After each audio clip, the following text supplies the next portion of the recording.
दर्शन की 63वीं कक्षा। योग दर्शन के द्वितीय पाद साधन पाद के 18वें सूत्र तक पीछे हमने देखा था। प्रसंग चल रहा है हे हेतु। हे हेतु में दृष्टा और दृश्य ये दो शब्द आए थे, तो उसमें से दृश्य के बारे में हमने 18वें सूत्र में देखा और दृश्य के बारे में ही कुछ और बातें अब 19वें सूत्र में भी आगे बताई जाएंगी। तो पिछले पाठ में से किन्हीं को पूछना है तो पूछ सकते हैं। जी आचार्य जी। बोलिए आचार्य जी, सूत्र संख्या 17 जी। इसमें दृष्टा और दृश्य का जो संयोग है वो हेय हेतु है, तो ये संयोग किस प्रकार का है? दृष्टा यानी आत्मा प्रकृति के बंधन में जब आता है, ये संयोग अर्थात सूक्ष्म शरीर से युक्त होता है, स्थूल शरीर से युक्त होता है, ये संयोग, ये दुख का कारण है। संयोग जैसे कि परिभाषित करेंगे, संयोग को किस प्रकार से परिभाषित करेंगे? वो संयोग मतलब दो या दो से अधिक चीजों का मिलना, ये संयोग कहलाता है। तो जुड़ जाता है आत्मा उनसे, जैसे ये पेन और पुस्तक का संयोग हो गया, हाँ, ये भी तो संयोग है। ये भी संयोग है। हाँ, तो ऐसा प्राकृतिक पदार्थों के साथ आत्मा हो जाता है या? हाँ, ये उसको विशेष रूप से लेना है बंधन के रूप में। आप प्रलयावस्था में हो और आत्मा के संपर्क में यदि प्रकृति का कोई कण आ जाए, सत्वर स्तंभ का, वो जो संयोग हो, जी। उससे तो दुख नहीं होने वाला है तो ये भी संयोग, लेकिन विशेष प्रकार का है, सूक्ष्म शरीर से और स्थूल शरीर से विशेष रूप से। सूक्ष्म शरीर से जुड़ने के बाद में जब स्थूल शरीर से भी जुड़ता है, ये जो हमारे को दिखाई दे रहा है संयोग, बंधन एक ढंग से कहें, हम शरीर में जो रह रहे हैं, ये दुख का कारण है। जैसा कि न्याय दर्शन में भी आया है, दुखमेव जन्मोत्पत्ति। इसी बात को दूसरे शब्दों में कहा गया है कि जन्म, उत्पत्ति, जन्म का होना ये दुख ही है। अर्थात जन्म हुआ है तो दुख तो होगा। ये जन्म रूप संयोग शरीर के साथ में, प्रकृति के साथ में, ये वाला संयोग। वैसे सामान्य रूप से मुक्तावस्था में भी यदि प्रकृति के संपर्क में आता है तो वहां दुख नहीं होगा, वो संयोग नहीं लेना है यहाँ पर। ये संयोग विशेष है, वो संयोग विशेष मतलब बंधन वाला संयोग, ये संयोग दुख का कारण है। कुछ ठीक है जी। और एक इसके आगे वाला जो सूत्र था 18 नंबर सूत्र में, इसमें आया था भाष्य की चौथी पंक्ति में, तुल्य जातीय और अतुल्य जातीय शक्ति भेदानुपातिना। तुल्य जातीय और अतुल्य जातीय को थोड़ा सा स्पष्ट। तुल्य जातीय का मतलब सत्वर स्तंभ में सत्व सत्व ये तुल्य जातीय हो गए। जैसे कि दो गाय हैं, वो अलग अलग होते हुए भी तुल्य जातीय हैं, लेकिन फिर भी उन्होंने उनमें शक्ति का भेद होता है। जी। अलग अलग गायें होती हैं, उनमें अपनी अपनी शक्ति सामर्थ्य का भेद होता है तुल्य जातीय है लेकिन भेद है। इस तरह से अतुल्य जातीय में गाय का भैंस से, भैंस के साथ। ये गाय का पत्थर से, वृक्ष से, ये अतुल्य जाती है। और इस रूप में भी इनमें शक्ति में भेद होता है। तुल्य जातीय में शक्ति भेद यानी कि सत्वगुण और दूसरा सत्वगुण, ऐसे देखेंगे, किस प्रकार से देखेंगे इसको? हाँ, उनके अंदर परस्पर ये संयोग विभाग, तुल्य जातीय अतुल्य जातीय शक्ति भेदानुपाति न, इनमें जो परस्पर शक्ति भेद होते हैं उसका अनुसरण करने वाले प्रधान से जाते हैं। इसके लिए दो ढंग से व्याख्याएं की जाती हैं। इसमें तुल्य जातीय एक तो ये है, और उसमें इनके जो अपने धर्म होते हैं, कुछ तुल्य और कुछ अतुल्य। सत्वर स्तंभ के भी कुछ धर्म होते हैं जो तुल्य होते हैं, कुछ अतुल्य होते हैं। जैसे कि धर्म और अधर्म, ज्ञान अज्ञान, वैराग्य अवैराग्य, ऐश्वर्य अनैश्वर्य, ये जो हैं, तो ये समान होते हुए भी इनमें भिन्नता देखी जा सकती है, न्यूनाधिकता। कुछ हैं, कुछ अधिक हैं, एक साथ हैं, इसके कारण से इनमें न्यूनाधिकता देखी जा सकती है। समान जातियों से और असमान जातियों से कई ढंग से इसकी व्याख्याएं की जाती हैं, लेकिन उनमें भी भेद परस्पर देखा जाता है। हाँ, जो मूल कण है, सत्व के कण हैं, उनमें परस्पर तो भेद की बात नहीं आएगी, वो तो समान ही होते हैं, एक जैसे होते हैं।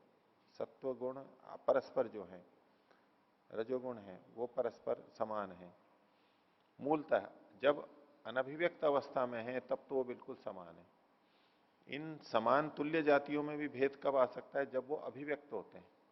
तो अभिव्यक्ति में किसी में कम अभिव्यक्ति हुई है, किसी में अधिक अभिव्यक्ति हुई है, तो वो तुल्य जाति होते हुए भी उनमें भिन्नता देखी जा सकती है, और अतुल्य जाति से तो भिन्नता रहती है। ठीक। आचार्य आचार्य जी, इसी के अंतिम, इसी पैराग्राफ, इसी अनुच्छेद के अंतिम में आया है, पंक्ति है, प्रत्ययम अंतरेण एकतमस्य वृत्तिम अनुवर्तमानाः प्रधान शब्दवाच्या भवन्ति। तो इसमें प्रत्ययम अंतरेण एकतमस्य, हाँ, प्रत्ययम अंतरेण एकतमस्य वृत्तिम अनुवर्तमाना। तो प्रत्ययम अंतरेण की दो तरह से व्याख्याएं मिलती हैं।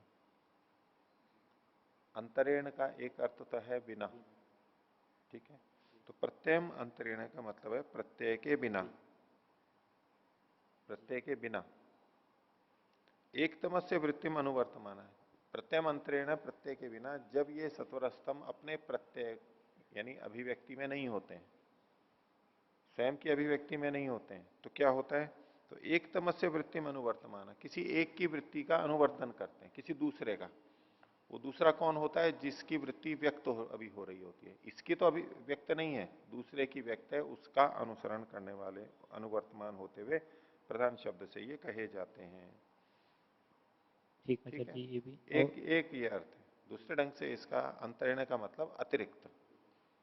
तो प्रत्यय के अतिरिक्त काल में, जिस समय प्रत्यय अभिव्यक्त होता है इनका, उसके अतिरिक्त काल में, मतलब जब प्रत्यय नहीं होता है उस समय में, प्रत्यय के अतिरिक्त काल में ये किसी एक वृत्ति का अनुसरण करते हैं दूसरे के।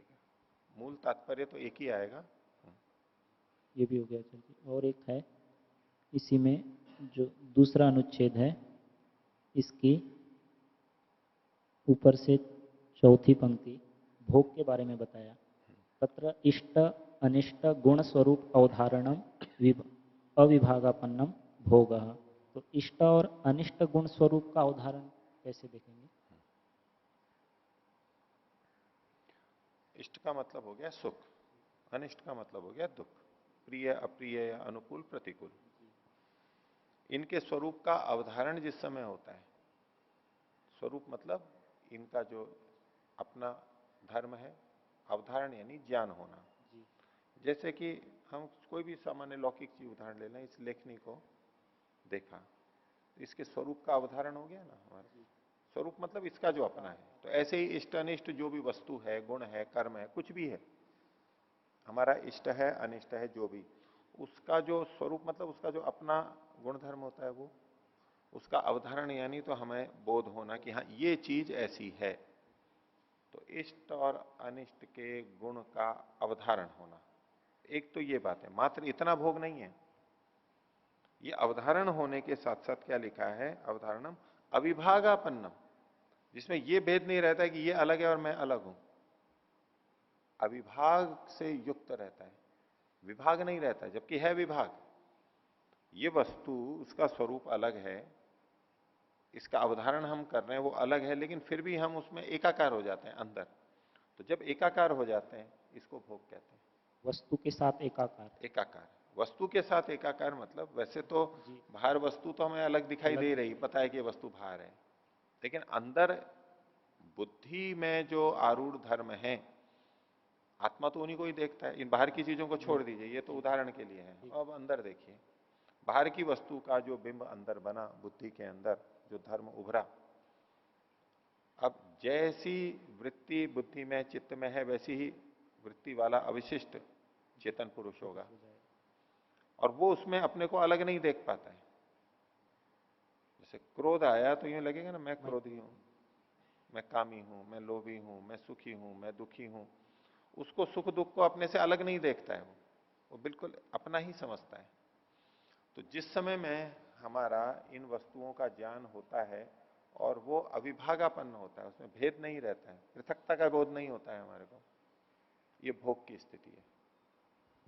आत्मस्वरूप का अवधारण नहीं होता है, और बस जो दिखाई दे रहा है, जो अनुभव में आ रहा है, बस वैसा ही हम अपने को समझते रहते हैं, वैसे ही हम बनते रहते हैं, वृत्ति सारूप्यता बनी रहती है। ये भोग की स्थिति है। हो गया जी, धन्यवाद। कुछ 17वें सूत्र में 17वें सूत्र के भाष्य की अंत से तीसरी पंक्ति, तपि क्रियायाः कर्मस्तत्वात् सत्वे कर्मणि। तो यहाँ जो तपि क्रिया है वो कर्मस्थ होती है। तपी क्रिया का कर्म, कर्म तो होती है, तपी क्रिया हो रही है तो उसका कोई ना कोई कर्म होगा। वो कर्म क्या है? वो सत्व गुण है। तो जी सत्व गुण तो प्रकाशशील होता है, तो यहाँ से ये मानना पड़ेगा कि सत्व में भी क्रिया होती है। क्रिया तो रजोगुण में हो रही है, क्रियाशील तो रजोगुण है, लेकिन जो तपन हो रहा है, पीड़न हो रहा है, वो सत्वगुण में हो रहा है। जैसे कि हमारा कोई मकान हो, हम अलग हैं और मकान अलग है, ठीक। अब उस मकान पर कोई दीवार पे हथौड़ा बरसाए या क्रेन को चला दे, बुलडोजर चलाने लगे, तो जो बुलडोजर चल रहा है उसके द्वारा जो तपन हो रहा है वो किस में हो रहा है? मकान में हो रहा है। पीड़न जो हो रहा है, टूटन हो रही है, तो बुलडोजर के द्वारा जो पीड़न क्रिया या तोड़ने की क्रिया हो रही है उसका कर्म कौन है? वो भवन है, वो दीवार है। कर्म का मतलब व्याकरण वाला कर्म लेना है, कर्म का मतलब क्रिया नहीं लेना है। यहां पर कर्म का मतलब क्रिया नहीं है, शास्त्रीय ढंग से शब्द का प्रयोग किया गया है। रोटी को खाते हैं, रोटी को खा रहा है, रोटी काम भक्षयति। अभी जो रोटी है ये कर्म है। अब सामान्य भाषा में देखेंगे तो कहेंगे भक्षयति कर्म है, या तो रोटी थोड़ा ना कर्म है। खा रहा है ये कर्म है, यूं बोलेगा व्यक्ति तो। कौन सी क्रिया, कर्म कौन है इसमें? रोटी है या भक्षण की है? रोटी कर्म है या भक्षण कर्म है? रोटी खा रहा है, रोटी कर्म है या भक्षण कर्म है? तो जब लोक में कर्म और क्रिया को एक ही माना जाता है, लोक में पर्याय के रूप में प्रयोग किया जाता है, कर्म कहो चाहे क्रिया कहो, पर्यायवाची रूप में प्रयोग किया जाता है। उस तरह का अर्थ यहां नहीं लेना है, पहले यह समझ लो। या कर्म का मतलब क्रिया नहीं है, या कर्म का मतलब व्याकरण वाला कर्म है। जिसको रोटी को खा रहा है तो ये रोटी को कर्म कहा जाता है व्याकरण की परिभाषा में। खाना क्रिया है और रोटी कर्म है, परिभाषा कर्म कारक है, वो कर्म यहां पर अर्थ लेना है। तो तपी क्रिया, यहां क्रिया तो कौन सी है? तपी, तपन क्रिया है, पीड़न क्रिया है। जैसे कि बुलडोजर तोड़ रहा है मकान को, और उसके कर्म में स्थित होने से तपी क्रियाया कर्मस्तत्वात्, तो सत्वे कर्मणि, सत्व रूप कर्म में तपी क्रिया हो रही है। तो बुलडोजर के द्वारा तोड़ने की क्रिया हो रही है और उसका कर्म कौन है? वो भवन है, भवन कर्म है वहां पर। इसी तरह से रजोगुण के द्वारा तपन क्रिया हो रही है और उसका कर्म कौन है? सत्व है। तो वो प्रश्न आप नहीं कर सकते यहां पर कि क्रिया तो रजोगुण की बताई गई है, फिर इसको सत्वगुण को भी कर्म कहा, तो फिर तो सत्वगुण भी क्रियाशील हो गया। या आप कर्म और क्रिया को पर्यायवाची मान करके प्रश्न रख रहे हैं, ये भिन्न अर्थ में प्रयोग किया गया। कर्तुर इप्सित तमम कर्म, इस तरह से ये अर्थ है। और इसमें जब बुलडोजर से मकान टूटता है तो दुखी कौन होता है? रहने वाला मालिक दुखी होता है उसके अनुसार, वैसा का वैसा। ऐसे ही सत्वगुण जब पीड़ित होता है तो उसके अनुरूप तदाकारानुरोधी, ये सत्वेतु तप्य माने तदाकारानुरोधी पुरुषोपि अनुतप्यते इति, ये इस तरह से तप्त होता है। बोलिए जी, इसमें जब आगे लिए लिखा हुआ है न अपरिणामिनी निष्क्रिय क्षेत्रज्ञ, तो इसका मतलब जो गुण हैं उनको परिणामी और सक्रिय माना जा रहा है। सक्रिय शब्द मत बोलो आप, फिर सक्रिय बोलते ही आप कहोगे कि भाई क्रिया, प्रकाश क्रिया स्थितिशील है। जी तो क्रिया तो है, क्रिया तो रहेगी, लेकिन क्रिया में जो सत्वगुण जो क्रियाशील है वो एक चीज हो गई। अब यूं गति आदि क्रियाएं, परिणमन क्रियाएं, तो जो इसको परिणामी नित्यता कहा गया है, परिणमन जो है, इस परिणमन को भी आपको एक विशेष अर्थ में लेना पड़ेगा। परिणमन का जो सामान्य अर्थ लिया जाता है उसको यहां करेंगे तो सत्वर स्तंभ भी अनित्य कहलाएंगे, उस तरह अर्थ नहीं लेना है। यहाँ शब्दों को पढ़ करके और शब्द पे ही केंद्रित होकर के अर्थ नहीं लेना, ये कोई शैली नहीं होती है शास्त्र को जानने की, किसी भी भाषा को। जब हमें पता है कि सत्वर स्तंभ को ये नित्य मानते हैं, लेकिन फिर भी परिणामी कह रहे हैं, तो अब वो अर्थ लेना ही नहीं है हमारे को। अगर हम उनकी नित्यता के कथन को छोड़ करके देखने लगेंगे एक पक्ष में, एक आंख बंद करके एक आंख से देखेंगे, या घोड़े के आगे जैसे पट्टा लगा देते हैं ना, पट्टी पट्टी नहीं बांधते, वो एक इतना सा इधर लगा देते हैं, किस लिए? ताकि वो एकाग्र हो सके, भटके नहीं इधर उधर। इधर उधर देखेगा तो चंचल होगा या चौंकेगा, आगे देखेगा तो बस वो आगे ही चलता जाएगा, इधर उधर नहीं देखेगा। तो इतने एकाग्र नहीं होना है कि हम एकांगी हो जाएं, ऐसी एकाग्रता नहीं चाहिए कि और कुछ देखे ही नहीं, कि शास्त्रकार ने दूसरी जगह क्या कहा है उसकी कोई परवाह नहीं, बस इस पंक्ति को ही हमें देखना है, अर्जुन की तरह से केवल पक्षी की आंख देखनी है और कुछ नहीं देखना है। तो किसी संदर्भ में ऐसी एकाग्रता अच्छी है, सब संदर्भों में नहीं होती है। जहां हमारे को प्रसंगी है कि उस वाक्य को समझेंगे तब जब पूरा परिप्रेक्ष्य हमें पता होगा, पूरा शास्त्र क्या कह रहा है उसके अनुकूल देखेंगे, नहीं तो एक एक अंश उठा उठा के तो कुछ भी बोलते रहो, बोलते रहते हैं लोग बाग। तो एक तरफ जब इनको नित्य माना गया है, दूसरी तरफ इनको परिणामी कहा जा रहा है, तो एक अलग अर्थ लेना होगा। परिणामी का जो सामान्यतः अर्थ लेते हैं वो यहां नहीं घटेगा, क्योंकि उस दृष्टि से देखेंगे तो जो परिणामी होती है वो अनित्य होती है, तो उसमें अंदर कोई ऐसा बदलाव होना, वो उस तरह का परिणामी अर्थ नहीं लेना है यहाँ पर, ये विशेष प्रकार का है।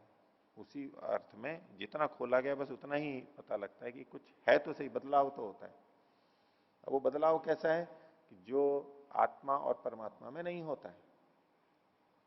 आत्मा अपरिणामी है, निष्क्रिय है, वो औरों के साथ मिलकर के किसी नए द्रव्य को उत्पन्न नहीं कर सकती। आत्मा किसी वस्तु का उपादान कारण नहीं बन सकती, परमात्मा भी उपादान कारण नहीं बन सकता। अपने गुणों का तो होता है, अन्य द्रव्य का कह रहा हूं। यूं तो हर वस्तु, हर द्रव्य अपने गुणों का उपादान कारण तो होता ही है, वैशेषिक दर्शन। अपने अपने गुणों का उपादान कारण वो वस्तु होती है। तो ईश्वर के जो गुण हैं उन गुणों का उपादान कारण तो ईश्वर है। आत्मा भी अपने गुणों का उपादान कारण है। ईश्वर में जो क्रिया होती है उसका उपादान कारण ईश्वर है। आत्मा में जो क्रिया होती है, इधर उधर आना जाना, उसका उपादान कारण आत्मा है। तो गुण और कर्म के अपने अपने गुण कर्म का उपादान कारण होना, उस दृष्टि से उपादान का निषेध नहीं कर रहा हूं मैं। नहीं तो फिर वही एक शब्द पकड़ लोगे कि आत्मा को तो कहा था जी वो तो उपादान कारण होता ही नहीं है, फिर ये अब उपादान कारण क्यों माना जा रहा है? कार्य द्रव्य उत्पत्ति में कि नया द्रव्य उत्पन्न होता है, उसमें जैसे उपादान कारण होता है, ऐसा ना आत्मा होता है ना परमात्मा होता है, इसलिए वो अपरिणामी है। और सत्वर स्तंभ कार्य जगत की उत्पत्ति में, कार्य द्रव्यों की उत्पत्ति में उपादान कारण बनते हैं, इस दृष्टि से वो परिणामी है। अपने आप में वैसे के वैसे रहते हुए भी, नष्ट न होने वाले होते हुए भी, वो दूसरों से मिलकर के कार्य द्रव्यों को उत्पन्न करते हैं, ये परिणामी है। इसके लिए कहा गया परिणामी नित्यता। वो है कूटस्थ नित्यता, ये है परिणामी नित्यता। तो विशेष संदर्भ में इन शब्दों का प्रयोग किया गया। तो इससे जो आत्मा को अपरिणामी और निष्क्रिय कहा गया, इसका मतलब यही है कि सत्वर स्तंभ परिणामी है और सक्रिय है। उसके अंदर तपी क्रिया हो सकती है, आत्मा में नहीं हो सकती इस तरह की। लेकिन आत्मा सुखी दुखी तो होता है, वो आगे अगले वाक्य में स्वयं स्वीकार कर रहे हैं। अगले वाक्य को छोड़ करके यहीं अटक करके प्रश्न करते रहेंगे तो कोई समाधान नहीं आएगा। बोलिए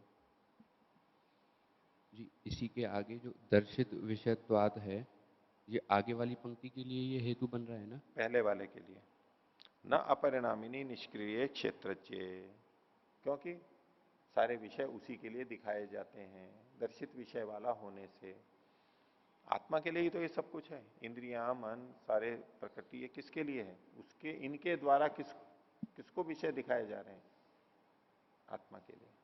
दर्शित विषय वाला है वो, उसके लिए तो दिखाए जा रहे हैं। वो किसी को नहीं दिखा रहा है अपना स्वरूप, आत्मा, कि मैं बदल बदल करके ये रूप बताऊं, किसी के लिए उपयोगी बनूं। आत्मा किसी के लिए उपयोगी नहीं होता है, अपने लिए होता है। दूसरी चीजें उसके लिए होती हैं, दर्शित विषय वाला होने से।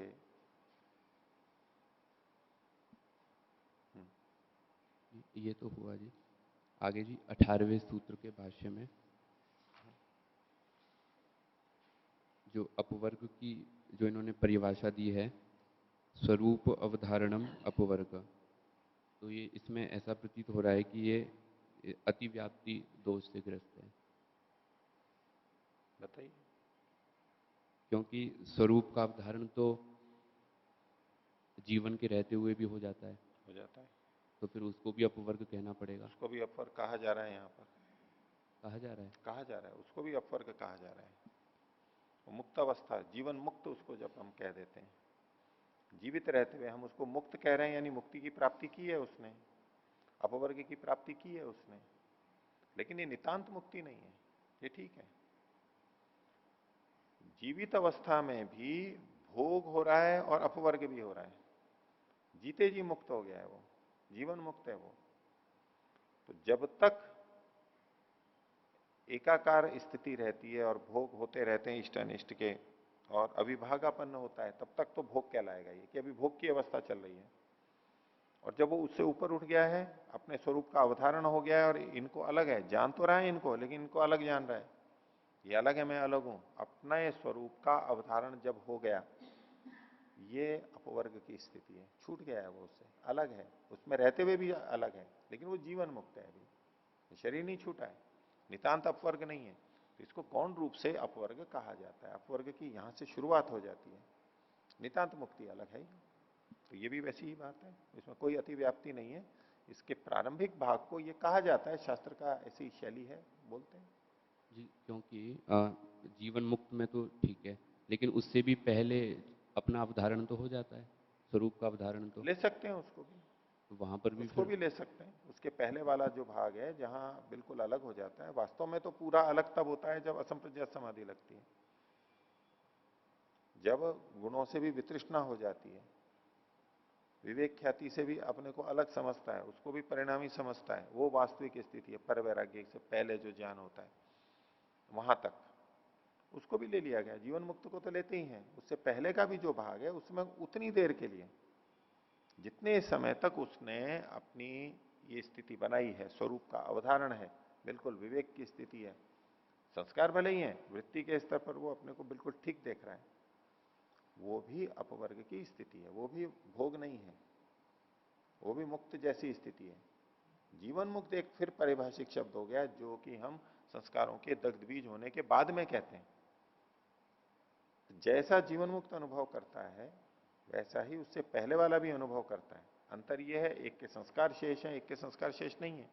एक ने संस्कारों को दग्ध बीज कर दिया, एक ने संस्कारों को दग्ध बीज नहीं किया, लेकिन वृत्ति के स्तर पर कुछ देर के लिए ये भी वैसा ही अनुभव करता है। बीच बीच में टूटती रहेगी, क्योंकि संस्कारों के कारण से वृत्तियां उठेंगी, तो ये स्थिति चली जाएगी, वो फिर भोग में चला जाएगा। जो उससे जीवन मुक्त से पहले वाला है, वो कभी अपवर्ग में और कभी भोग में, इस दोनों में जाता रहेगा। धीरे धीरे अपवर्ग की स्थिति अधिक रहने लगेगी, संस्कार क्षीण हो जाएंगे। फिर जब संस्कार पूरे क्षीण हो जाएंगे, तो वो अपवर्ग अवस्था में ही रहेगा, वो जीवन मुक्त होगा, वो पूर्णतया है। इसकी शुरुआत पहले से हो जाती है, तो उसको भी इसमें ग्रहण कर लेना चाहिए, कोई आपत्ति नहीं। इसी से जुड़ा हुआ प्रश्न कि चाहे योगी भी व्यक्ति है, जीवन मुक्त भी है, तो वो भी जब कभी भी वस्तुओं का उपभोग करेगा, भोग करेगा, तो वहाँ वृत्ति सारूप्यम की स्थिति होगी होगी, भोग के समय। वृत्ति सारूप्य होगा, उसको विवेक से युक्त होगा। वृत्ति सारूप्य केवल ये होगा कि ये वस्तु ये है, ज्ञान के स्तर पर, अविभागापन नहीं। वृत्ति सारूप्य तो होगा इतने स्तर पर, लेकिन वो भी धर्म की तरफ जाएगा, विवेक की तरफ जाएगा, वो उससे आसक्त नहीं होगा, उपभोग के रूप में देखेगा, लक्ष्य के रूप में नहीं देखेगा। ये अंतर रहेगा वहां पर। कुछ हो गया, आगे देखते हैं। तो 18वां सूत्र हो गया। अब 19वें सूत्र की भूमिका दे रहे हैं। दृश्यानाम गुणानाम स्वरूप भेदावधारणार्थम इदम आरभ्यते।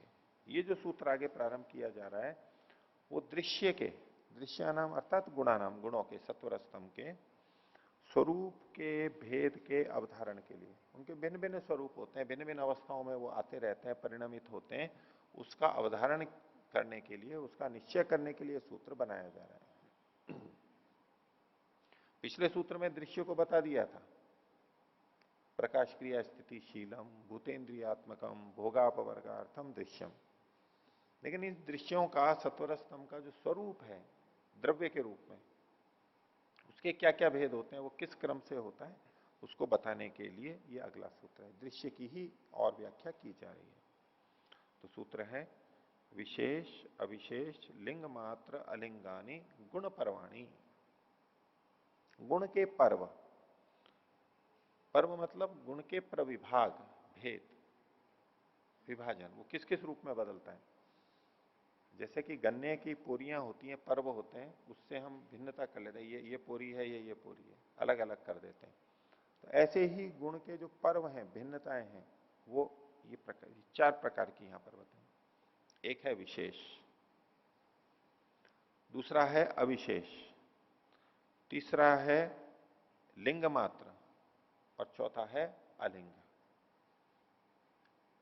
ये वर्गीकरण है, ये नाम इनके रखे गए हैं। विशेष में कौन आता है, अविशेष में कौन आता है, अलिंग में कौन आता है, लिंग में कौन आता है, ये सब तो आगे बताएंगे भाष्यकार। लेकिन ये प्रकृति सत्वर स्तंभ के ही ये विभिन्न रूप बताए गए, अवस्थाएं हैं, उनको बताया गया है।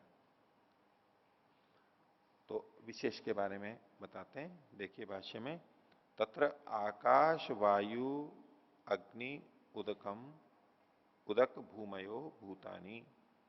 तो ये पांच भूतों का नाम दे दिया, सब परिचित हैं। भूतानी शब्द स्पर्श रूप रस गंध तन्मात्राणाम अविशेषाणाम विशेषः। ये जो पांच भूत गिनाए गए आकाश आदि, ये विशेष शब्द से कहे जाते हैं, ये भी विशेष शब्द से कहे जाते हैं। और भी विशेष हैं, वो आगे बताएंगे, लेकिन पांच भूत हैं वो विशेष शब्द से कहे जाते हैं। तो किन के विशेष होते हैं, तो कहा शब्द स्पर्श रूप रस गंध तन्मात्राओं के। शब्द तन्मात्रा, गंध तन्मात्रा, रस शब्द तन्मात्रा, स्पर्श तन्मात्रा, रूप तन्मात्रा, रस तन्मात्रा, गंध तन्मात्रा, ये जो पांच तन्मात्राएं हैं, इन अविशेषों के, यानी ये पांच तन्मात्राओं को तो अविशेष नाम से कहा गया। और इन पांच अविशेषों के ये पांच विशेष होते हैं, पांच भूत।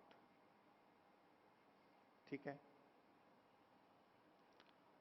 तथा और दूसरे बता रहे हैं, विशेष अविशेष को और बता रहे हैं। तो पहले विशेष को बताने की, उसी प्रकार से श्रोत्र त्वक चक्षु जिह्वा घ्राणानी बुद्धिन्द्रियाणी, ये पांच इंद्रियां बताई, ये बुद्धि इंद्रियां हैं। बुद्धि इंद्रियां मतलब ज्ञानेन्द्रियां हैं। बुद्धि और ज्ञान एक समान अर्थ में प्रयोग किए जाते हैं। बुद्धि अलग इंद्रिय भी है, वो भी प्रयोग होता है, लेकिन यहां बुद्धि शब्द ज्ञान के अर्थ में। तो ये बुद्धि इंद्रियां हैं, यानी ज्ञानेन्द्रियां हैं, ये पांच। ये क्या है, बुद्धिन्द्रियाणी। और आगे कहा वाक पाणी पाद पायु उपस्थानी कर्मेंद्रियाणी, और ये पांच कर्मेंद्रियां बता दी गई हैं। तो वाक वाणी है, पाणी मतलब तो हाथ होता है, पाद मतलब पैर होता है, पायु मतलब मल द्वार होता है, और उपस्थ का मतलब जननेन्द्रिय होती है, मूत्र त्याग या जननेन्द्रिय, इसको हम ले लेंगे। उपस्थानी कर्मेंद्रियाणी, ये पांच कर्मेंद्रियां होती हैं, ये पांच कर्मेंद्रियां, और साथ में एकादशम मन, 11वां मन। और उसके लिए एक विशेषण दे दिया सर्वार्थम, जो कि सभी अर्थों वाला होता है। ज्ञानेन्द्रियां एक एक अर्थ वाली होती हैं, विषय वाली, जिनके अपने अपने विषय हैं, लेकिन मन सर्वार्थ है, सब विषयों को जानने वाला होता है। दूसरे ढंग से मैं इसको उभयात्मक भी कह देते हैं। ज्ञानेन्द्रियों वाले सारे विषय आते हैं और कर्मेंद्रियों को भी प्रेरित करता है। ये मन ज्ञानेन्द्रिय भी है, कर्मेंद्रिय भी है, और जितने विषय आते हैं वो मन के माध्यम से ही होके निकलते हैं। तो 11वां मन। तो एतानी अस्मिता मात्र लक्षण से अविशेष से विशेषा, ये जो 11 बताई इंद्रियां, पांच कर्मेंद्रियां, पांच ज्ञानेन्द्रियां और मन, ये भी विशेष कहलाती हैं, इनकी भी विशेष संज्ञा है। किनके विशेष हैं ये, तो एतानी अस्मिता लक्षण से अविशेष से, एक अविशेष के ये विशेष है। वो विशेष कौन है, अस्मिता मात्र, यानी अहंकार। अहंकार के द्वारा ये 11 इंद्रियां उत्पन्न होती हैं, तो अहंकार अविशेष है, उसके ये विशेष है। तो विशेष कुल कितने हो गए? 16। 5 भूत और 11 इंद्रियां, ये विशेष शब्द से कहे जाते हैं, पारिभाषिक शब्द है। और जो वैशेषिक दर्शन है उसको भी इसीलिए विशेष वैशेषिक दर्शन कहते हैं। विशेष जो शब्द वहां पर आया वो इनके लिए ही प्रयोग किया गया है कि उसमें 5 महाभूतों और 11 इंद्रियों की मुख्य रूप से चर्चा की गई है। दूसरे भी विषय आ जाते हैं, लेकिन मुख्य रूप से इन पे केंद्रित है। वो अविशेषों की चर्चा नहीं करता है, वो अलिंग की या लिंग की चर्चा नहीं करता है, वो तो नाम मात्र के। मुख्य चर्चा इन 16 तत्वों की होती है, इसीलिए वैशेषिक दर्शन को कहा जाता है वैशेषिक, नाम ही उसका इसलिए पड़ा है। ये सबसे संगत व्याख्या है वैशेषिक दर्शन के विशेष इस नाम की। क्यों वैशेषिक कहा? विशेष को अधिकृत करके जो ग्रंथ रचा गया है, विशेष के बारे में जो चर्चा करता है, उसको वैशेषिक कहते हैं। कुछ उसके दूसरे ढंग से भी व्याख्या करते हैं कि वहां पर वस्तुओं की विशेषताएं बताई गई हैं, गुणों को बताया गया, इसलिए वैशेषिक कहते हैं। ठीक है, वो भी घट जाता है कुछ, लेकिन मुख्य तात्पर्य ये विशेष शब्द पारिभाषिक है। तो गुण के जो पर्व हैं उसमें एक पहला पर्व है विशेष, और उस विशेष में 16 चीजें आ गई। दूसरा पर्व है अविशेष, तो अविशेष भी हमारे को मिल गए यहां पर।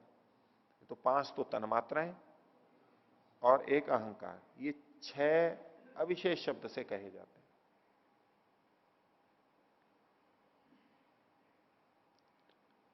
आगे गुणानाम एष षोडश को विशेष परिणाम। गुणों का ये जो षोडश का, ये जो 16 का समूह है, ये विशेष परिणाम है। गुण कौन है? वही सत्वर स्तंभ, उनसे ही ये 16 चीजें बनी हैं। बीच में और भी चीजें बनी है, उससे ये बना, उससे ये बना, वो अलग बात है, लेकिन बने गुणों से ही है। ये गुणों का ये 16 समूह विशेष परिणाम कहलाता है। तो गुण परिणामी हो गए ना। अभी परिणामन का क्या मतलब हुआ? ये आपस में मिल करके, संयोग हो करके उपादान के रूप में इन 16 चीजों को, विशेषों को बनाते हैं, यही इनका परिणाम कहलाता है। इस रूपों में आ जाते हैं ये परिणामी हो गए। लेकिन इससे उनकी नित्यता समाप्त नहीं होती, और नित्यता अपनी जगह पे है। सत्वर स्तंभ परस्पर टूटते फूटते नहीं है, क्षीण नहीं होते हैं, वो अपनी जगह यूं के यूं है, इसलिए वो नित्य हैं। लेकिन परिणामी तो है, बदलते हैं। ये कार्य रूप में नहीं, अगर वो कुछ भी नहीं बदलेंगे, कुछ भी उनसे नहीं बनेगा, तो फिर तो क्या है, ये संसार ही नहीं बन सकता है। बदलते हैं, ये परिणामी नित्यता है इसकी, ये परिणामन है। तो ये जो 16 है ये परिणाम है। अब ये जो अंतिम पंक्ति हमने देखी, गुणानाम एष षोडश को विशेष परिणाम, ये जो 16 चीजें हैं विशेष के नाम से कही गई, ये सब द्रव्य हैं। सब द्रव्य हैं, वस्तुएं हैं, इनके अपने अपने गुण हैं, इनकी अपनी अपनी क्रियाएं हैं, इनमें गुण और कर्म रहते हैं, इसलिए ये द्रव्य हैं। ठीक है। अब लिखा हुआ है गुणानाम एष षोडश को, गुणों से ये सारी चीजें बन गई। तो इस प्रसंग में ये पंक्ति भी ध्यान देने योग्य है, जो हम ये कल भी देख रहे थे। कुछ लोग कहते हैं सत्वर स्तंभ, ये त्रिगुण, ये द्रव्य नहीं है, ये गुण ही है। द्रव्य तो अलग चीज है, वस्तु तत्व, ये कण नहीं है। उसके विपरीत ये प्रमाण है। अनुकूल किसके है कि सत्वर स्तंभ भी द्रव्य हैं, कण हैं, उसके पक्ष में ये प्रमाण है। क्योंकि गुणों से कभी भी द्रव्य की उत्पत्ति नहीं होती है। किसी कार्य द्रव्य की उत्पत्ति द्रव्यों से ही होगी। अब यहां स्पष्ट कहा गया है कि गुणों से ये 16 चीजें बनी। अब शब्द तो गुण पढ़ा गया है, लेकिन ये 16 पदार्थ चूंकि द्रव्य हैं, तो जिससे ये बने हैं इन सत्वर स्तंभ से, उनका नाम भले ही गुण रखा गया है, लेकिन है वो द्रव्य। सत्यार्थ प्रकाश में भी महर्षि दयानंद ने लिखा है, तीसरे समोल्लास में लिखा कि गुण से द्रव्य नहीं बनता है। एक वाक्य लिखा है, वही बात, इसी को लिखा है उन्होंने वैशेषिक दर्शन के सिद्धांत को। गुणों से कभी भी द्रव्य नहीं बनता है, ये अटल सिद्धांत है। यदि हमें कभी गुणों से द्रव्य बनता हुआ दिख रहा है, तो इसका मतलब है वहां कोई द्रव्य भी है, हमें प्रतीत नहीं हो रहा है, हम केवल गुण गुण को देख रहे हैं। गुणों से द्रव्य बन ही नहीं सकता है, द्रव्य से ही द्रव्य बनता है। तो इसलिए यहां जब लिखा गुणा नाम एश षोडश को विशेष परिणाम है, इससे भी सिद्ध होता है कि सत्वर स्तंभ जिनकी गुण संज्ञा है, त्रिगुण कहते हैं, ये केवल धर्म वाले गुण नहीं है, ये वस्तु तत्व है, इनसे ये 16 चीजें बनी है। गुणा नाम एश षोडश को विशेष परिणाम। तो सूत्र में जो कहा गया विशेष अविशेष लिंग मात्र और अलिंगानी गुण परवाणी, तो पहला पर्व इन्होंने बता दिया। अब दूसरा पर्व अविशेष, तो कहते हैं षड अविशेषाः। अविशेष 6 हैं। कौन से हैं वो पीछे बता ही दिए, आगे और बता रहे हैं तद्यथा। कौन से हैं ये? शब्द तन्मात्रम, स्पर्श तन्मात्रम, रूप तन्मात्रम, रस तन्मात्रम, गंध तन्मात्रम च इति। ये 5 तन्मात्राएं हो गई। और ये कैसी हैं? एक द्वि त्रि चतुष पंच लक्षणा शब्दादय पंच अविशेषाः। ये कैसे हैं? 1 2 3 4 5 लक्षणों वाले हैं। ये यथाक्रम लगेगा। शब्द तन्मात्रा 1 लक्षण वाला है, यानी शब्द गुण वाला है। स्पर्श तन्मात्रा 2 लक्षण वाला है। कौन से? शब्द और स्पर्श। अग्नि 3 लक्षण वाला है, शब्द स्पर्श और रूप तीनों रहेंगे उसमें। रस तन्मात्रा वो 4 लक्षण वाला है, शब्द स्पर्श रूप और रस। और गंध तन्मात्रा 5 लक्षण वाला है, उसमें भी पीछे से लेके साथ में गंध और जुड़ गया। ये 5 चीजें उसमें रहती हैं, क्योंकि इनके निर्माण में, तन्मात्राओं के निर्माण में भी पीछे पीछे का संयोग होता है, वो मिल करके जाते हैं। तो ये जो आकाश है, ये अवकाश शून्य नहीं है, इसका एक गुण है, शब्द गुण है। गुण है वो गुणी में रहता है, ये प्रकृति से बना हुआ है। ये पीछे से और सत्वर स्तंभ से बना हुआ है। तो ये जो आकाश है शब्द गुण वाला, ये अवकाश या शून्य नहीं है।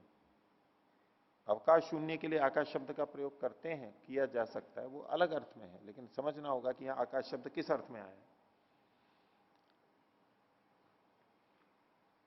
तो एक द्वि त्रि चतुष पंच लक्षणा शब्दादय षड अविशेष, ये 6 अविशेष हो गए।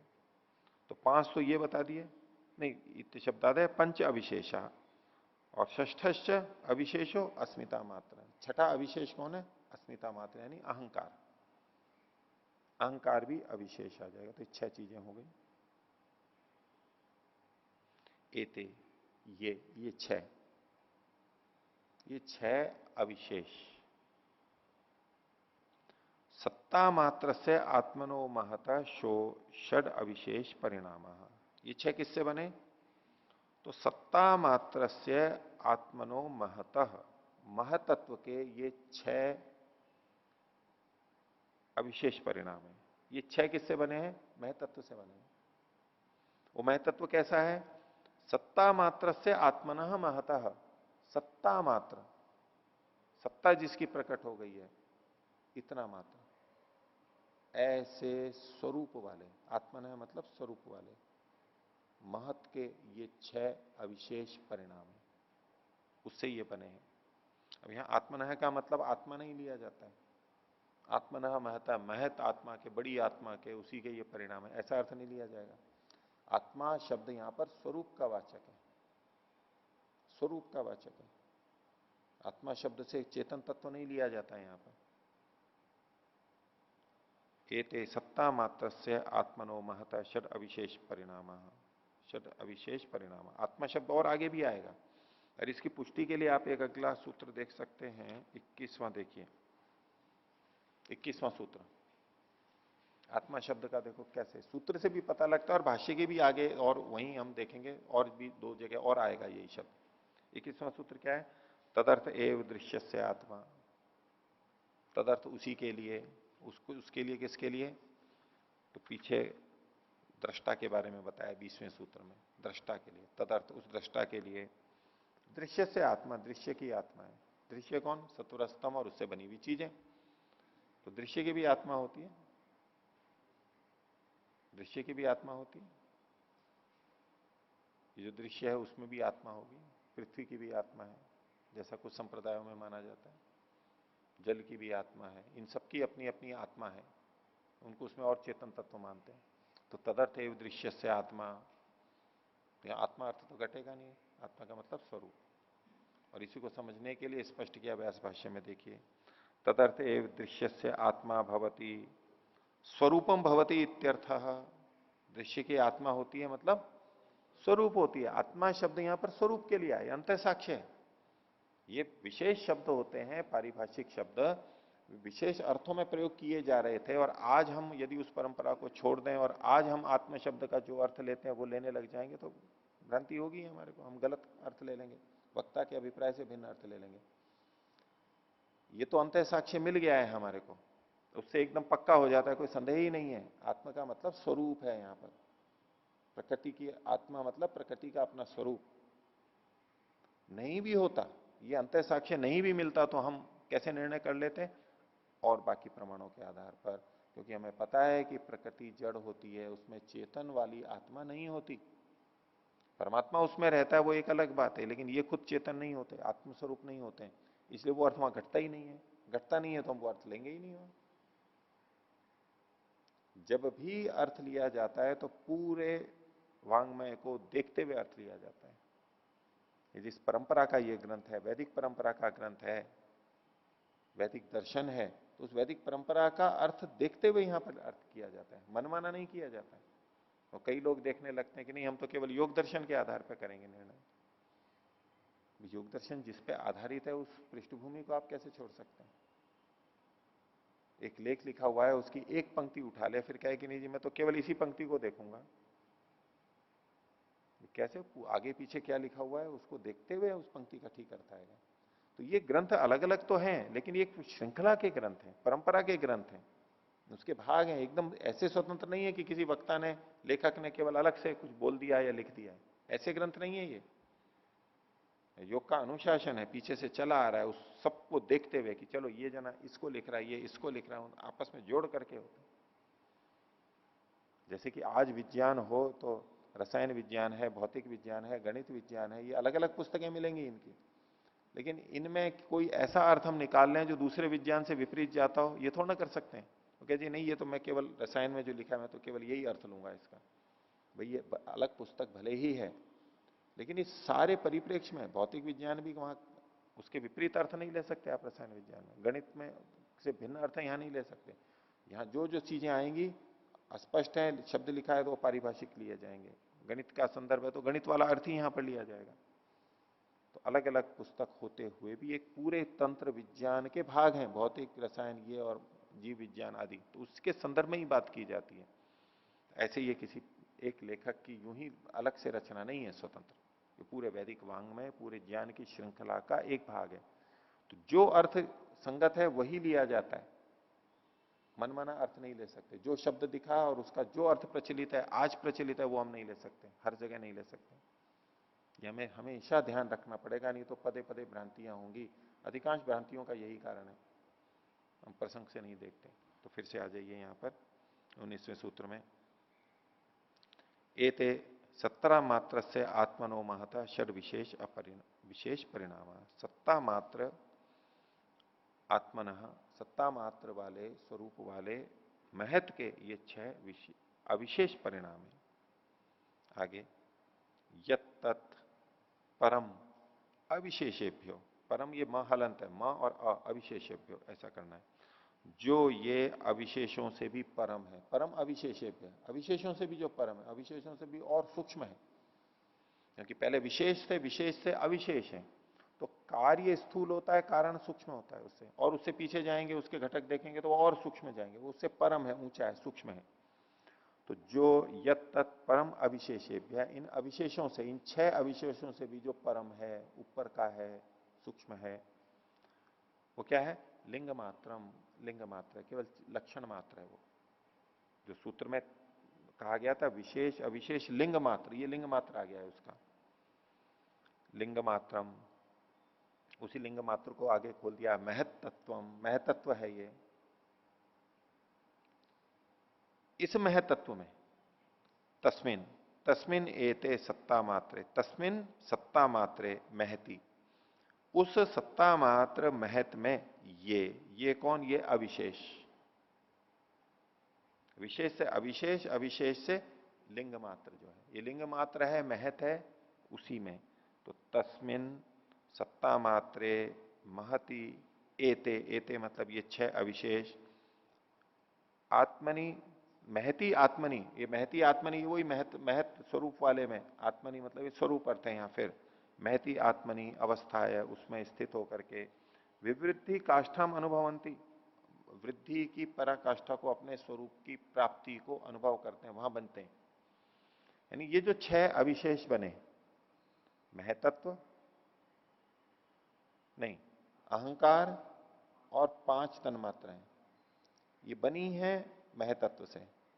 तो महतत्व जो था, एक तत्व था, उसी में रहते हुए ये इस रूप में बनना शुरू हो गए थे। उसमें बनते बनते अपने पूरे प्रकट रूप में आ गए और फिर अलग हो गए उससे। थे वहीं पर ही जब वो बन रहे थे।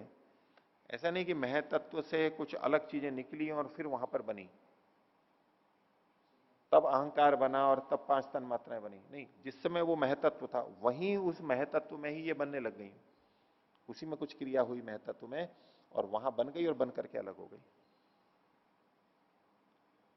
जैसे कि संतान मां के पेट में वहीं बनना शुरू हो गई है और जब बढ़ते बढ़ते विवृद्धि की काष्ठा को प्राप्त हो गई, मतलब जितनी वहां पर बन सकती है बढ़ी और फिर बाहर आ गई, अलग हो गई, कुछ उस तरह से।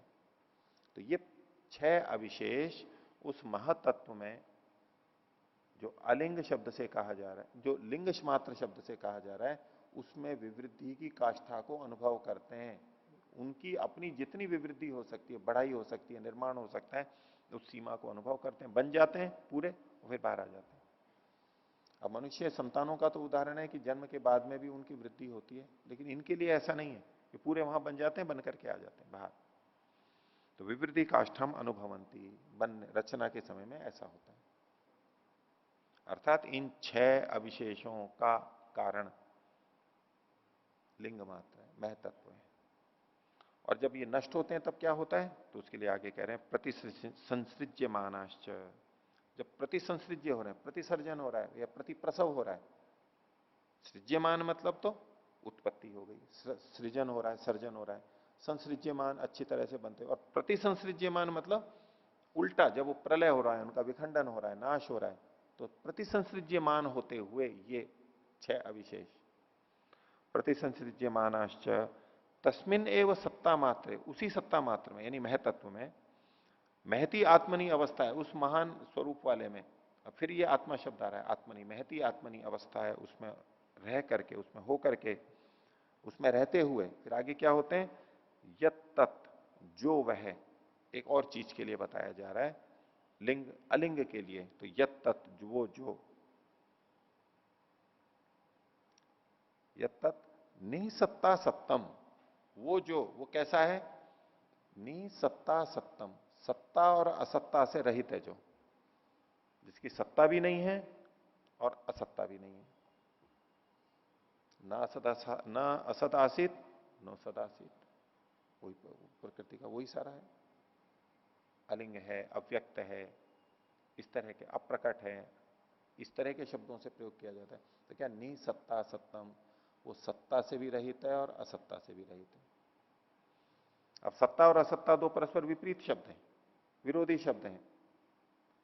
यदि वो कोई वस्तु सत्ता से रहित है तो हम ये नहीं कह सकते कि वो असत्ता से भी रहित है, वो तो असत्ता वाली हो गई। जब सत्ता नहीं है तो असत्ता हो गई, और असत्ता नहीं है तो सत्ता हो गई। ये सामान्य रूप से हम यही प्रयोग करते हैं। ये परस्पर विपरीत कथन है, और लेकिन फिर भी विपरीत कथन कहा जा रहा है, वो संगत नहीं हो रहा है सीधे सीधे, तो अब यहां पर तात्पर्य लेना होता है। कहा गया है ये गलत नहीं होगा, सीधे सीधे शब्द पकड़ेंगे तो विपरीत लगेगा, असंभव लगेगा, हो ही नहीं सकता है। तो इसका तात्पर्य क्या है कि वो सत्ता से रहित है, मतलब अभिव्यक्ति से रहित है। कारण रूप से जब वो प्रकट होता है, कार्य आता है, तब वो सत्ता में आता है, अभिव्यक्ति हो जाता है, प्रकट हो जाता है, हमें प्रतीति होने लगती है, तो हम कह देते हैं सत्य है। हमारी दृष्टि से वो सत्य नहीं रहा, अभिव्यक्त नहीं हुआ, वो अनभिव्यक्त रूप में है। तो वो सत्ता से रहित है, इसका मतलब है वो अभिव्यक्ति से रहित है। अब अभिव्यक्ति से रहित है और सत्ता रहित है कह दिया तो कोई उसको अभाव समझने लगेगा, शून्य समझने लगेगा, तो नहीं।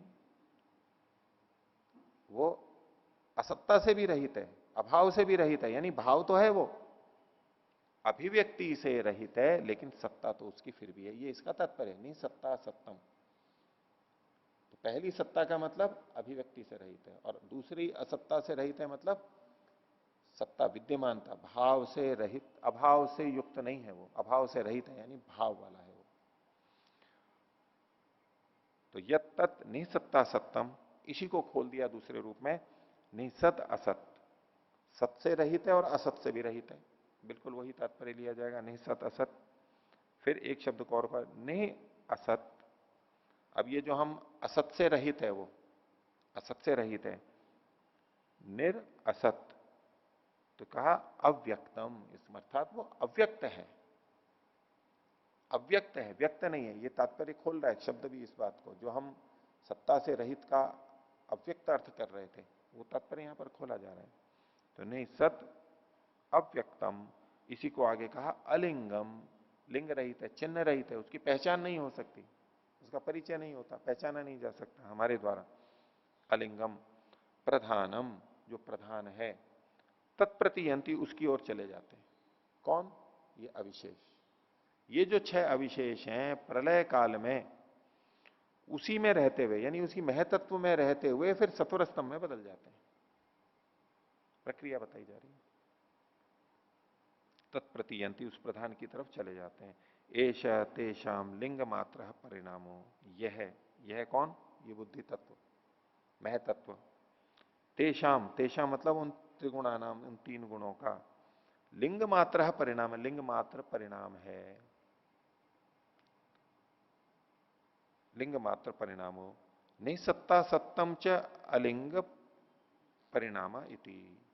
और जो अलिंग परिणाम है, जो अलिंग रूप में है, मूल जो सत्वरस्तम है, वो कैसे? वो निसत्ता सत्तम है, सत्ता और असत्ता से रहित है, अभिव्यक्ति से रहित है और अभाव से भी रहित है। सत्ता तो है उसकी, भाव तो है, लेकिन अभिव्यक्ति नहीं है उसकी, ये अलिंग मात्र हो गया। ठीक है, तो जो सांख्य में प्रक्रिया बताई गई बिल्कुल वो की वो प्रक्रिया यहां पर है, क्योंकि योग और सांख्य समान स्तर पर बात करते हैं। वैसे पूरी वैदिक परंपरा में ये माना जाएगा, लेकिन न्याय और वैशेषिक, वैशेषिक चूंकि विशेषों की विशेष चर्चा करता है, सत्वर स्तंभ की बात नहीं करता, वो मूल प्रकृति की बात नहीं, उसकी दृष्टि में अंतिम चीजें यही हैं। ये जो विशेष है ये बस सबसे अंतिम चीज है, इनको नित्य भी कह दिया इसीलिए, सबसे अंतिम चीज है, बस यहीं तक ही वो चर्चा करता है। जैसे कि शरीर की चर्चा चल रही हो, तो शरीर का सबसे मूल इकाई क्या है? कोशिका, सेल, बस अब उससे पीछे नहीं जाएंगे, वो मूल इकाई कहेंगे तो भाई सेल कहेंगे, अब परमाणु नहीं कहेंगे। हाँ, जब आप परमाणु के स्तर पर जाएंगे, फिजिक्स में जाएंगे, भौतिक विज्ञान में जाएंगे, वहां देखने लगेंगे, तो वहां सबसे छोटी इकाई किसको कहेंगे? तो परमाणु को, या जिसको भी उसको कहेंगे, अब वो कोशिका को नहीं कहेंगे। लेकिन शरीर की दृष्टि से शरीर की मूल इकाई तो कोशिका ही मानी जाएगी, क्योंकि उनकी चर्चा ही वही है, उस स्तर पर ही है, कोशिका के बारे में चर्चा करेंगे, वो अणु के स्तर पर नहीं जाएंगे ज्यादा, फिर वो दूसरा विज्ञान शुरू हो जाता है। तो ऐसे अपने अपने दर्शन की सीमा है। तो न्याय दर्शन, वैशेषिक दर्शन विशेषों की बात करता है, अन्य चीजें थोड़ी बहुत आती हैं, आगे की चीजों को ये बात करते हैं। तो ये सारा का सारा परिणाम है, गुणों का परिणाम है। तो जो गुण 3 स्वयं अपने आप में हैं प्रलय अवस्था में, उसको भी एक परिणाम नाम से कह दिया गया, वो भी उसका एक स्वरूप है, एक स्थिति है। सत्वर स्तंभ वो साम्यावस्था है, उसको भी एक अलिंग परिणाम के नाम से कथन किया जा रहा है, बदला नहीं है वो कुछ, लेकिन वो अपने आप में एक है, वो भी एक परिणाम है। और फिर बाद में लिंग हो गया, अविशेष हो गया और विशेष हो गया, ये सारे के सारे। तो वास्तव में कोई बदलाव ना होते हुए भी, सत्वर स्तंभ अपने आप में साम्य होते हुए भी उसको परिणाम शब्द से कहा जा रहा है, ये एक शैली होती है। जैसे कि वेद की बहुत सारी शाखाएं मानी गई, तो जब बहुत सारी शाखाएं जितनी गिना दी गई, उन शाखाओं को देखने लगते हैं तो कहते हैं कि ये जो 4 वेद हैं आज जो हम जिनको मानते हैं, बोले इनको मिलाते हैं तब वो संख्या पूरी होती है। तो कहते हैं ये भी फिर तो शाखाएं हो गई, तो यानी मूल कोई और होगा। तो ये 4 भी एक शाखा के रूप में माने जाते हैं अलग अलग, ये 4 भी संख्या में माने जाएंगे, यद्यपि मूल है लेकिन फिर भी शाखा में माने जाते हैं, क्योंकि ये एक परंपरा, शुद्ध परंपरा चल रही है और दूसरे में जो बदलाव आते गए वो अलग अलग शाखाएं बनती गई। तो जो शुद्ध है वो भी तो एक उसके अंतर्गत आएगा, वो भी तो उसमें गिना जाएगा। महाभाष्य में भी 2 जगह जो संख्या आती है उसमें 4 का अंतर है, वो उसकी संगति ऐसी ही लगती है। ये जो 4 मूल हैं, अब कई जने कहने लगते हैं कि भाई ये भी शाखाएं हैं तो यानी ये तो शाखा हुई, मूल तो कोई और है। ऐसा नहीं, ये शाखा के अंदर गिने जाते हुए भी ये मूल हैं।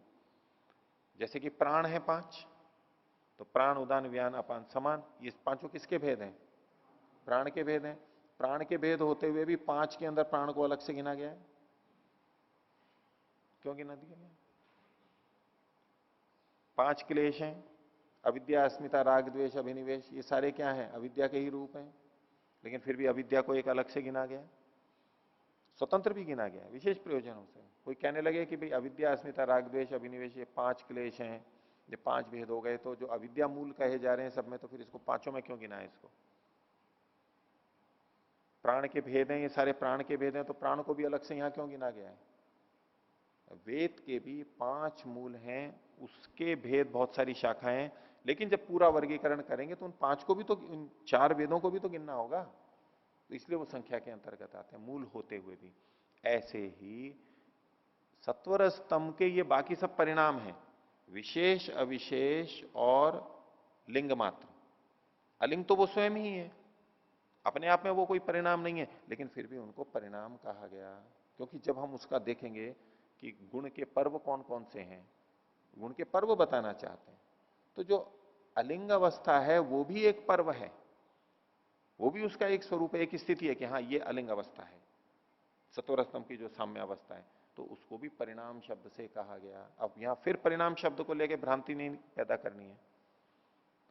हम एकांगी रूप से सोचेंगे तो फिर यहां पर प्रश्न उठाएंगे और ये सोचेंगे गलत लिखा हुआ है, और कभी नहीं समझ में आने वाला ये। यूं करते रहेंगे, नहीं इसको भी परिणाम लिखा है मतलब इसका भी मूल कुछ और है, और उसका कोई समाधान नहीं मिलेगा। असंगतियां मान भी लेंगे कुछ कल्पना करके, तो अन्य जगह असंगतियां लगती रहेंगी, उलझते रहेंगे, यहां कुछ कह दिया, यहां कुछ कह दिया। केवल इतनी सी बात समझनी है कि यहां गुणों के पर्व कहे जा रहे हैं, तो सत्वर स्तंभ स्वयं भी एक पर्व है, एक अवस्था विशेष है। लिंग मात्र एक अवस्था विशेष है, अविशेष एक अवस्था विशेष है, और विशेष तो अवस्था विशेष है ही। तो इसलिए इसके यहां इस सत्वर स्तंभ के जो अलिंग है, इसके साथ भी परिणाम शब्द का प्रयोग किया गया है। ठीक है, तो ये सारे के सारे अलिंगम परिणाम इति। तो आज का पाठ इतना ही रखते हैं, फिर और इसके बारे में कुछ भाष्य में और लिखा गया है उसको आगे देखते हैं। प्रणव।